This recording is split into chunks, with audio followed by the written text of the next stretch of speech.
Hey everyone, welcome back to another Today in Tarkov. With Friday here, we have a hell of a change in store for anybody just logging on. If you haven't experienced it yet, be very careful because scavs are crazy. BSG tweeted out kind of a cryptic message, and the Google Translate doesn't work really well, and I haven't seen any like Russian to American translations that are very good. So I can't really give you much there. You can go on Twitter, you can look it up, see what it says, but it's kind of just gibberish. But thanks to Logic, we can see the changes on the back end, if you will, of what they changed. And on top of buffing their hit points, things like that, what we've also seen is they are basically aimbots. So if you've ever gone into an offline raid and turned PvE on and set it to insane difficulty, it's basically what you're against right now. So just be warned, it's going to be a tough couple of days out there as a PMC. These health point changes don't apply to player scavs. We checked that out. You still have the same old health point pool, so no bonus there as a player scav. Next up, BSG posted a very interesting statement on their Discord. It has to do with the use of third-party software and their license agreement and everything we agree to when we purchase quote-unquote a license to install and use the program as regulated. Those are BSG's words, not mine. So what this boils down to is if you're using third-party software or modifying the game software, the files in any way, BSG can take actions up to and including banning your account. And if you're a content creator and you're creating content using or centered around these third-party software, BSG has recourse against content creators as well. So just keep that in mind. I'm not giving advice. I'm not arguing one way or the other right now. I'm just trying to get this information out there. Obviously, BSG is paying closer attention to it, so I just want to let everybody know that.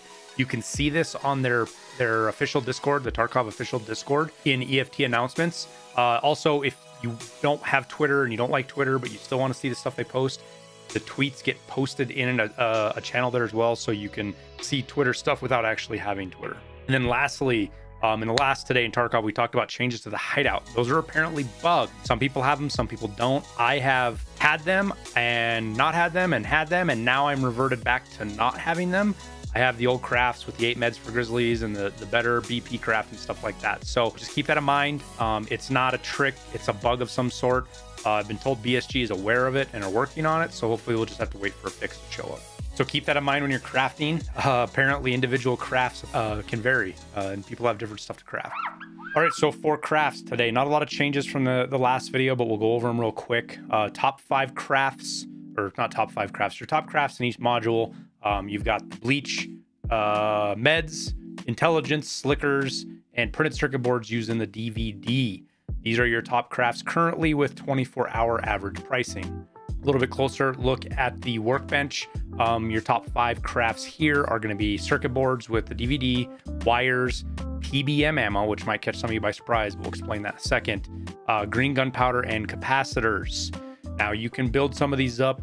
PBM specifically can be a weird one just because of how much the price fluctuates. You can see it goes all over the place. So if you're able to catch that 490 to 510 price, you'll do pretty good, but just keep that in mind. That's where you've got to be when you're crafting PBM. At the laboratory, bleach is the top craft, but you've got my favorite ripstop craft in here using the scav vests bartered from Jaeger. So that is the price I have plugged in here is 8,500, because if you're not doing that, it's not worth it. Then the slings, fleece, and shampoo. Sorry, not fleece, bandages and shampoo. I do the scav vest sling craft because it's the easiest. It's easy to remember. You buy the slings from vendors, and technically the scav vest too. And I'm crafting slickers in the nutrition unit, which makes this easier. At the Intel Center, intelligence still reigns king. Flash drives are good. VPX and GPUs both make you money, but take a long time to craft. I rotate between intelligence and flash drives to max out how many points I get per day, if you will.